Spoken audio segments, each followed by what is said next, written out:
Hey guys, thanks so much for joining us today. Irit Ezips here from CSM Practice, the customer success consulting firm. Today, we're going to talk about building communities. Why is that so important? Today, I have the lovely Ben Winn. Ben, thank you for joining us. Thank you for having me. What really is a community? The way I describe a community is anything where you're bringing together people around a shared experience.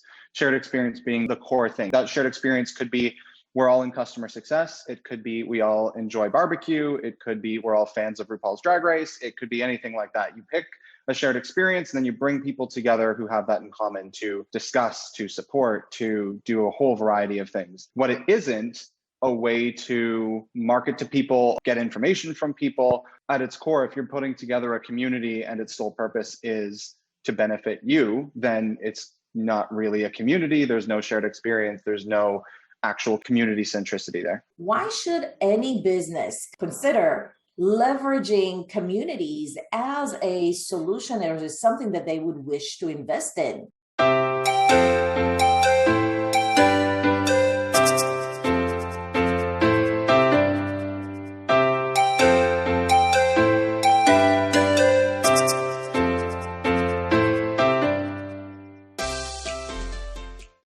There's two sides. One is marketing, one is customer success. Communities can be used for both purposes. There's a whole bunch of benefits. High level on the marketing side, investing in community can get you more inbound leads, brand awareness, brand equity, understanding the people in your space. On the CS side, it can get you renewals, upsells, identifying customer champions, new case study ideas, increased adoption, a whole bunch of stuff there. You guys at Catalyst actually have a very vibrant community. What kind of things are you seeing coming out of it? I know you're just passionate about people. What did you want the customer success community to get out of it? At Catalyst, our focus is really on creating value for the community. When I joined the team, we've seen insane growth over the last year, and largely that's due to our sales team and our product building amazing product and our CS team driving expansion. But community has played a key role in that because our primary objective from the beginning was drive brand awareness of Catalyst, create brand equity, get people knowing and liking our brand, drive inbound demo requests. So we did that, added a lot of fuel to the growth of Catalyst and where we are and where we're projected to be. A lot of that growth has come from community investment.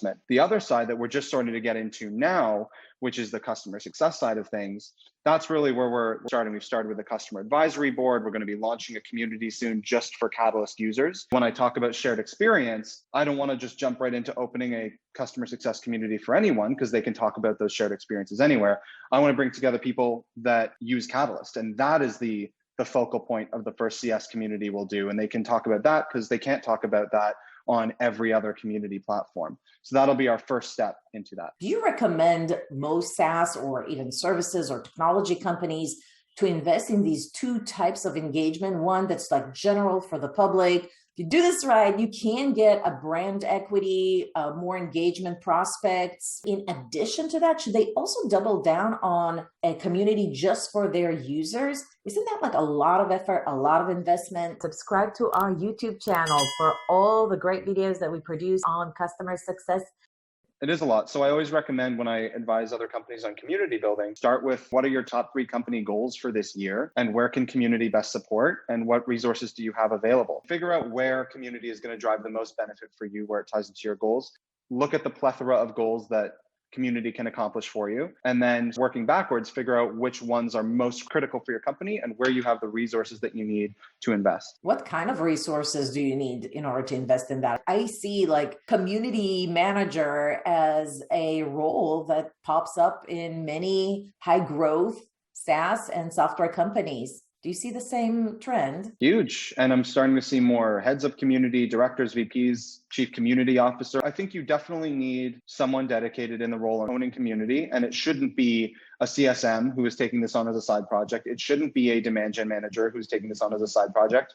The thing with community is that it has all these benefits, but you only get one shot. If you start your community off on the wrong foot, and you invite 1,000 people or you do something or whatever, if you do it wrong, it's very hard to win those people back. To make up for one negative interaction, you need like 70 positive interactions with a customer. And the same applies for community, but you're doing it at scale. It's not just, oh, I screwed things up with one customer. It's, okay, I messed things up with 1,000 potential customers and community members. So you have to do it right, which means wholeheartedly investing in at least one dedicated role to be building and managing your community from the start, and then give them some resources and budget. They don't need a lot. You can do things very minimally. Tell me about the actual community that you set up. When did you start that, and how soon should companies consider setting up a community that's online that you're just ready to roll? I focused on community building initiatives. So right now, even if you go and sign up for the Catalyst community, you're basically just being added to our newsletter, to our database, so that when there are community events, opportunities, programs, launches, you're going to be first to know. You're going to get prioritized in terms of getting access to those benefits. That's how I started community. Once we sort of built that up and got to a place where we have a clear idea of our brand, our community presence, what our goals are, we're expanding into some more official community things like the CAB and like our customer community, which is launching next month. What do you think about these type of online communities? Like, one of the most predominant online communities is the Gain, Grow, Retain.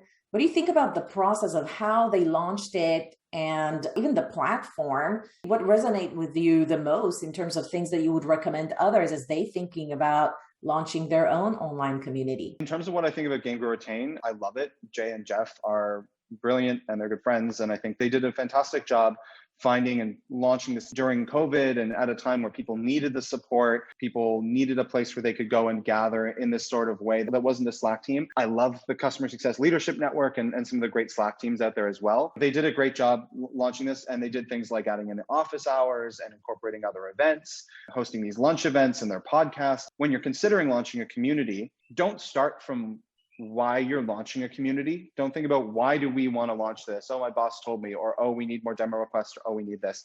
Community is inherently not about you. It's about the collective and it's about others. It's about creating value for others.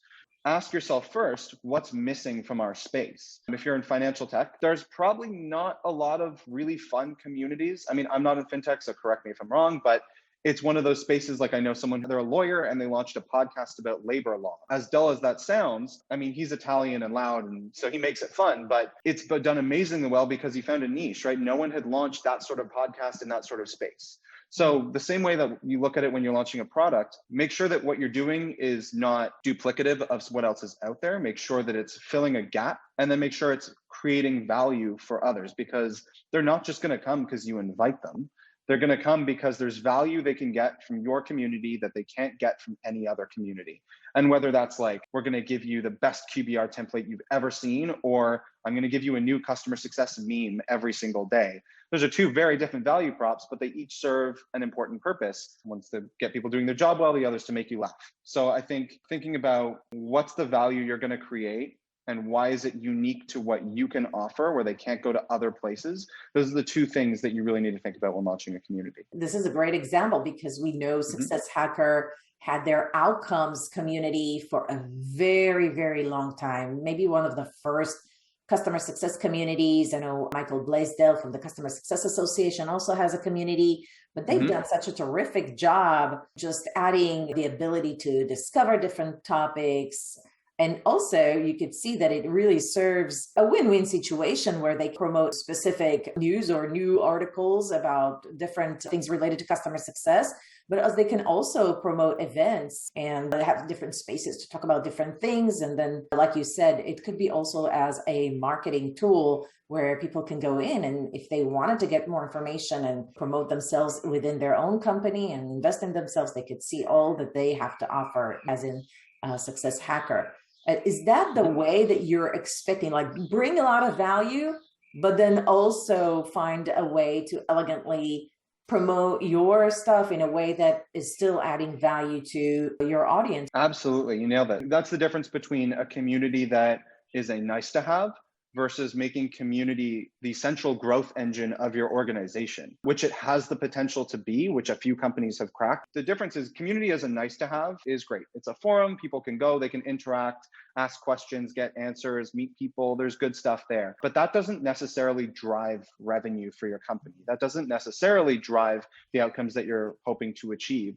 So the trick to community and where the real creativity comes in, which is why I love it, is figuring out how can we use this to grow our company and grow our brand and grow our revenue while remaining customer-centric, community-centric. Very carefully working with your sales team just to have rules of engagement. Are they allowed to message people in the community? Are they not? In what capacity are they? Figuring out how you can creatively leverage what you're doing in community to drive that growth while remaining community-centric. So we went over two types of communities. There's a public community that's just opened up. You might do it for various business reasons that you mentioned before. And then there's a user community, which you will open up for your end users to talk about things that are related to your software or your solution offering. With regards to end user community, who stands out for you that for you is kind of like the North Star for yourself as you're building your own end user community? I would definitely shout it Insided, which is a customer community platform focused on customer success. They have a great customer community where people are constantly engaging, asking thoughtful questions, getting answers, and it's all centered around people being able to use the platform better and being able to launch faster or customize different aspects of it. They do a really good job of organizing all of it, making it really searchable. One of the things I like about their platform too is that all the content, there's a sort of a mix. It's got end users and non-users, but some of the content is gated, but it's all searchable. It syncs with Zendesk and with Salesforce and all of that. I think they've done a really good job. They have a good vision for it as well in terms of where they're going. That's great. Thank you so much for your tip about Insided. That's definitely a great community tool. Guys, if you're interested in exploring other options for building a community for your organization, check out our tech stack. I have included a bunch of different options for you to either build a community, build an education hub, collaboration platform, communication that's opened up with different customers that you might have. One more thing I wanted to add to that slide, because I don't think I see them on there, is Commsor, at COMMSOR. They are not only an amazing platform, but their community, along with CMX, is one of my favorite community builder communities. So Commsor is an amazing tool more for community analytics, tying all your community platforms together to give you intelligence. So they're working on some really cool things. And right now, from a thought leadership perspective, they do an amazing job. Guys, if you wanted to check Insided, Catalyst's a list of communities and everything else that we talked about today, including the tech stack, check out the description of the YouTube video below. Ben, any final words? You're such a passionate person about building communities and putting people together. The hardest sell for community is that it's not an immediate return. Always bear that in mind. Always set expectations. If you're going to be the person to go to your CEO and say, hey, I want to start a community, I think we can get all these benefits. Make sure you set expectations with them that it will require some investment. They're not going to get it all back in 3 months. Community is a long-term play, and are some short-term gains and long-term gains, but the way that you really win at community is by building for the long term, focusing on your community value and trusting karmically that it will come back around to benefit you in all sorts of ways. Stay focused on long term, stay customer centric, and set expectations properly. Thank you so much, Ben, for coming in and sharing your expertise and experience and passion around building communities in the business world. Guys, if you enjoyed this video, smash the like button, subscribe to our channel, invite your friends to watch it. Check out the description below for all the important links and things we talked about today. And I'll see you at the next video.